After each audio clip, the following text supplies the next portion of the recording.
Hi everyone, today let's try some ball skills. With a ball, can you roll it with two hands, up your leg, across your body and down the other leg? Could you then try it with just one hand?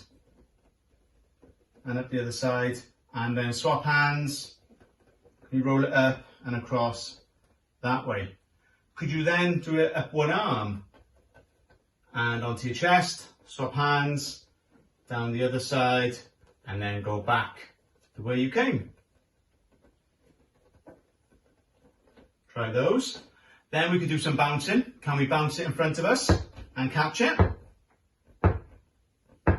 And could you then throw it and catch it? Try 3 times. Okay, have fun, try those.